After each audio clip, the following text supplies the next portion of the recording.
everyone, this is Rebecca from ChemKnits, and this is part 2 of our silk scarf dip dyeing. In this video, I am going to dip dye a just over 4 gram 100% silk scarf into some Wilton's black food coloring. I pre-soaked the scarf overnight in some plain tap water. I've never dyed silk on the stovetop, so I'm not really sure exactly what I expected. But when I tried dip dyeing a scarf into Wilton's violet, it went a lot slower than I had expected, and I did not see dramatic breaking like I am used to. So I wanted to see what would happen if we dip dye another silk scarf into some Wilton's black food coloring. Now initially I was going to do this all as one video, but since the dip dyeing took long enough, I thought it would be worth splitting it up into 2. And so for our food coloring, I am just coating a knife. This is just a butter knife that I'm coating with food coloring, and we're going to just add it to the pot. And this is actually a reasonable amount of food coloring. If you consider that when I normally do these dip dyeing experiments, I like to add between a quarter teaspoon and a half teaspoon of food coloring per 100 grams of yarn. And this scarf is only 4 grams. Our pot was at a boil, and I reduced the heat right before we added the dye. And now I need to add some acid. Our dye bath is 8 cups of water, and I'm going to add some white vinegar to make it acidic.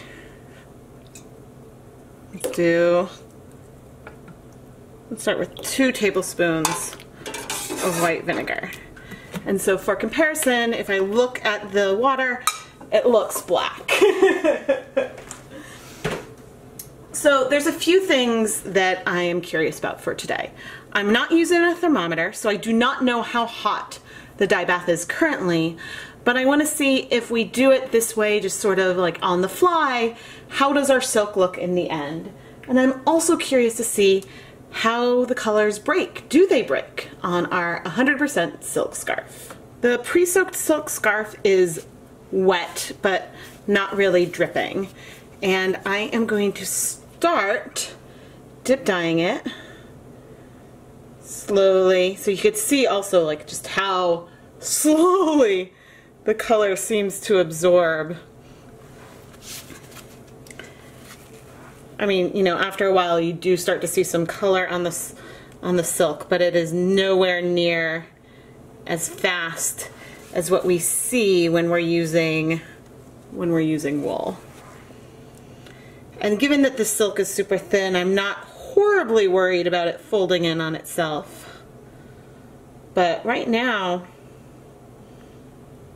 there might be so much food coloring in here.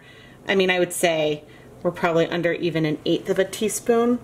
But there might be so much that if breaking would happen on silk, it might not be something that we even really see. So like with part 1, when I did the violet, I am going to try to keep a lot of this actually out of the dye bath and still white for a while.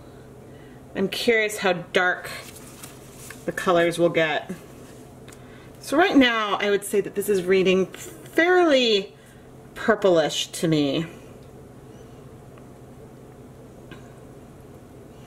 But that's not totally inconsistent with what we're used to with Wilton's black.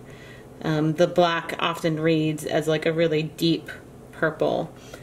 And we are definitely getting some kind of gradient here. I think that if you wanted to, you could use tongs and sort of, rather than going up and down, just sort of slowly add at a time, add a little more and a little more and a little more of the scarf to the dye bath.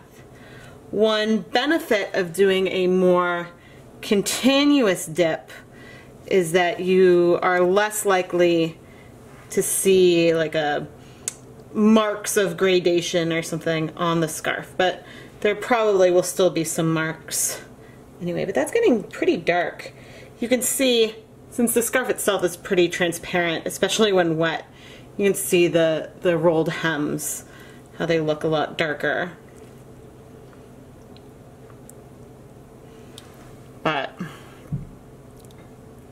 you know, I don't know if this is starting to clear at all.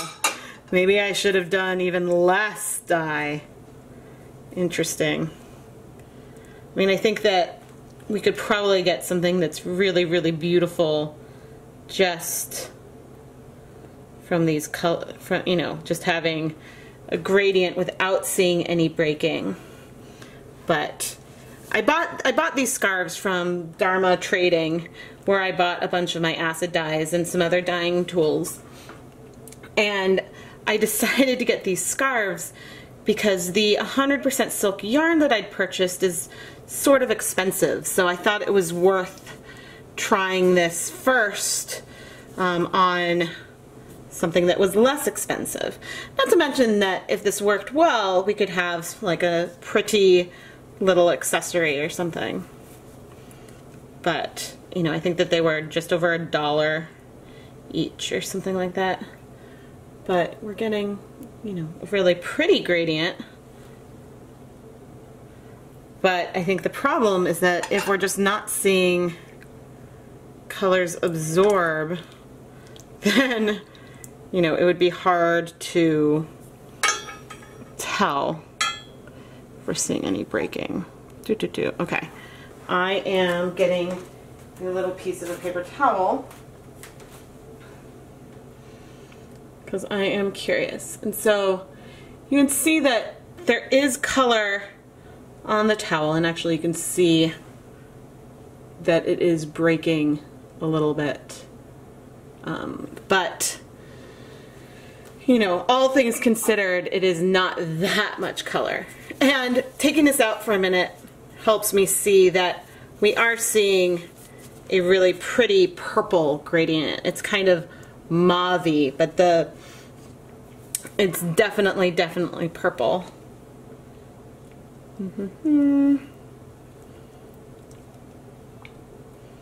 Slowly adding a little more. I mean, when I'm dip dyeing into Wilton's black, usually I do end up needing to increase the vinegar concentration in the end because you know, some of the blues end up needing some more acid in order to bind.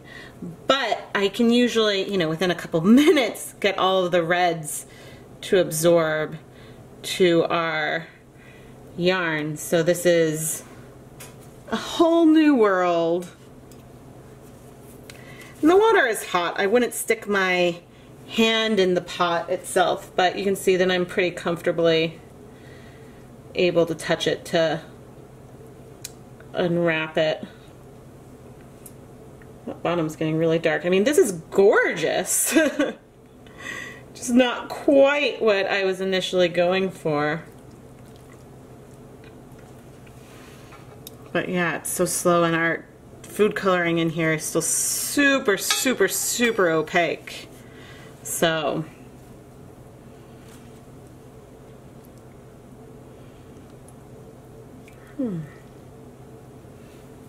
thankfully, the scarf is only 4 grams, so it's really light. That is a nice benefit, and I'm curious. Yeah, it's funny how stark the tag looks against the rest of it. So I've dyed silk hankies for spinning before, but I did that in the oven so I could sort of monitor the temperature and keep it at a specific level. I suppose I could have mixed food coloring in the proportion that I normally use and then done a dilution to get sort of the equivalent on the silk as I would usually do on 100 grams of yarn. But this is really pretty. It's actually getting more black towards the bottom. That's kind of cool. I do want to take care that I don't dye my fingers. But with this much Interesting. You know, I'm afraid to put the scarf in the dye bath at this point. Mainly because I don't want I don't want to lose this pretty gradient that we have going on. So, ow. Okay, that's a little hot. You know, if you look at the whole scarf, we've got like this dark purple, and then we still have a lot of white, because I'm trying to be very, very patient as we're slowly adding our scarf in. You know, hoping that we see maybe a change in, I mean, this pot is just looking super, super dark. Wow.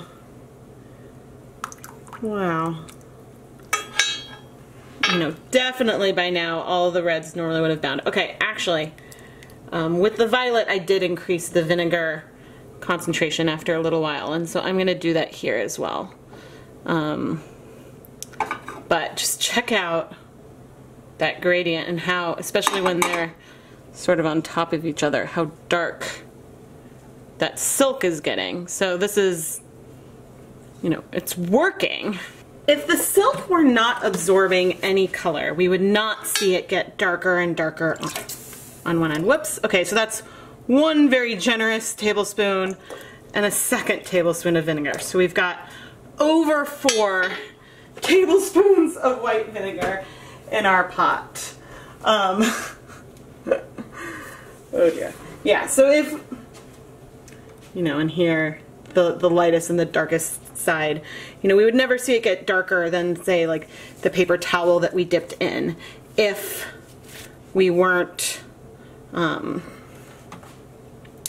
having some of the color actually absorb to the scarf. Hopefully I don't dye my hands too much. So I'm wondering if this will, the additional acid will help things go a bit faster, or what? Or if we'll just end up with an overall dark mauve-y scarf.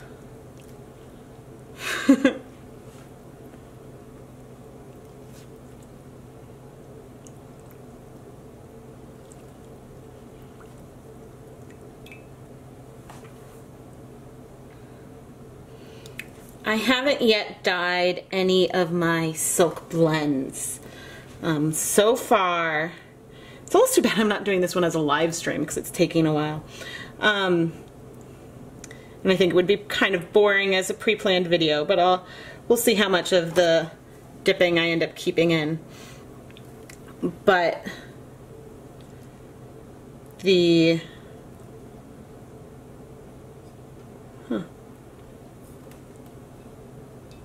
I mean, that dye bath still looks super, super black. Yeah. You know, again, I could add it, but there's probably a limit to how much color one end can bind. So I haven't reached like a tone shift that would make me feel comfortable leaving the whole thing in.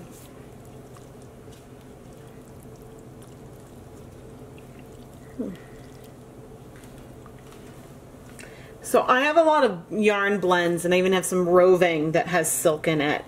And so I know that these, you know, these are bare yarns and people dye them. I am curious to find out what kinds of methods people use to dye them.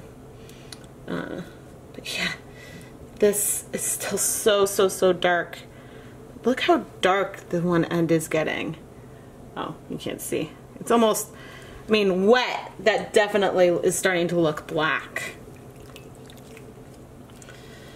But I don't know, and maybe we have too much food coloring in here because we're just not clearing to the blue that we see.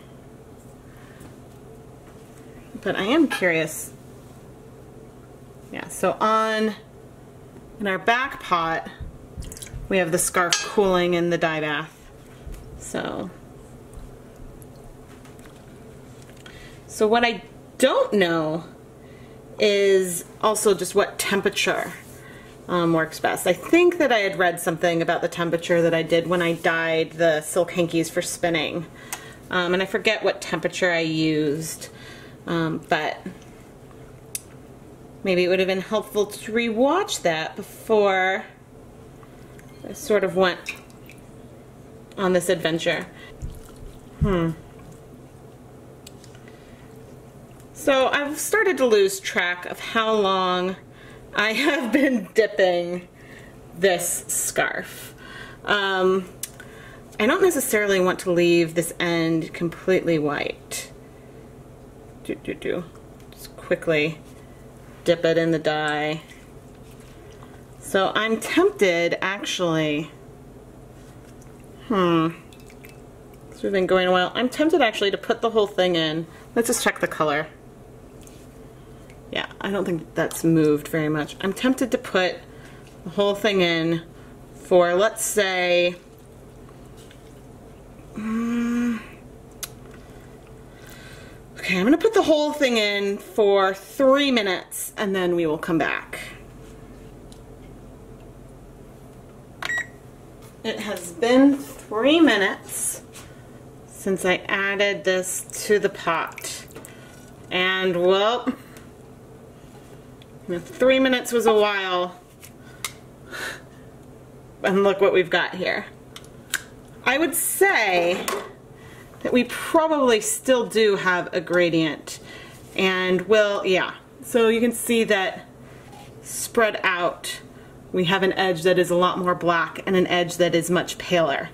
But in those 3 minutes, we actually absorbed a lot of color.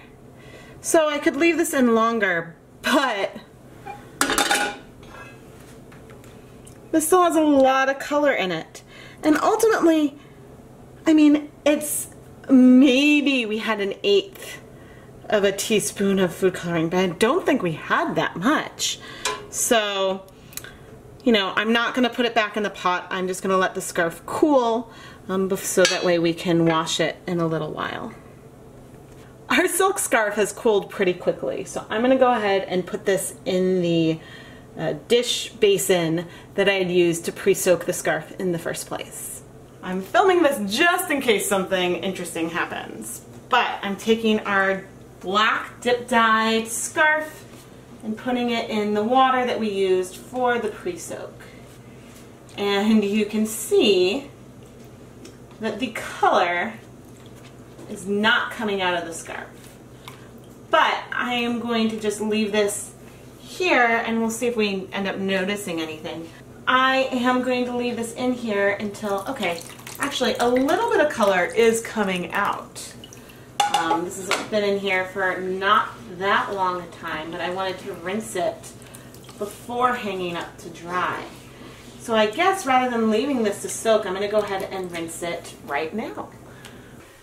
So one end of the scarf is definitely reading as black and the other one more of a mauve-y purple. I doubt that this will still feel that dark once it dries, but we never know. Now, I'm wiggling this around in the pot and